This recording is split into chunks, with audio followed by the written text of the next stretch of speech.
வெளிப்படுத்தின விசேஷம் அதிகாரம் 13. பின்பு நான் கடற்கரை மணலின் மேல் நின்றேன். அப்பொழுது சமுத்திரத்திலிருந்து ஒரு மிருகம் எழும்பி வர கண்டேன். அதற்கு 7 தலைகளும் 10 கொம்புகளும் இருந்தன. அதன் கொம்புகளின் மேல் 10 முடிகளும் அதன் தலைகளின் மேல் தூஷணமான நாமமும் இருந்தன. நான் கண்ட மிருகம் சிறுத்தையைப் போலிருந்தது. அதன் கால்கள் கரடியின் கால்களைப் போலவும் அதன் வாய் சிங்கத்தின் வாயைப் போலவும் இருந்தன. வலு சர்ப்பமானது தன் பலத்தையும் தன் சிங்காசனத்தையும் மிகுந்த அதிகாரத்தையும் அதற்கு கொடுத்தது. அதன் தலைகளிலொன்று சாவுக்கேதுவாய் காயப்பட்டிருக்க கண்டேன். ஆனாலும் சாவுக்கேதுவான அந்த காயம் சொஸ்தமாக்கப்பட்டது.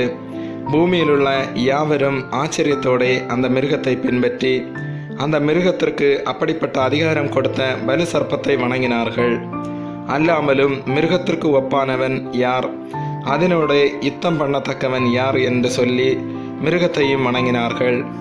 பெருமையானவைகளையும் தூஷணங்களையும் பேசும் வாய் அதற்கு கொடுக்கப்பட்டது. அல்லாமலும் 42 மாதம் யுத்தம் பண்ண அதற்கு அதிகாரம் கொடுக்கப்பட்டது. அது தேவனை தூசிக்கும்படி தன் வாயை திறந்து அவருடைய நாமத்தையும் அவருடைய வாசஸ்தலத்தையும் பரலோகத்தில் வாசமாயிருக்கிறவர்களையும் தூசித்தது. மேலும் பரிசுத்தவான்களோடு யுத்தம் பண்ணி அவர்களை ஜெயிக்கும்படிக்கு அதற்கு அதிகாரம் கொடுக்கப்பட்டதுமல்லாமல் ஒவ்வொரு கோத்திரத்தின் மேலும் பாசைக்காரர் மேலும் ஜாதிகள் மேலும் அதற்கு அதிகாரம் கொடுக்கப்பட்டது. உலக தோற்றம் முதல் அடிக்கப்பட்ட ஆட்டுக்குட்டியினுடைய ஜீவ புஸ்தகத்தில் பேரெழுதப்பட்டிராத பூமியின் குடிகள் யாவரும் அதை வணங்குவார்கள். காதுள்ளவனவனோ அவன் கேட்க கடவன். சிறைப்படுத்தி கொண்டு போகிறவன் சிறைப்பட்டு போவான்.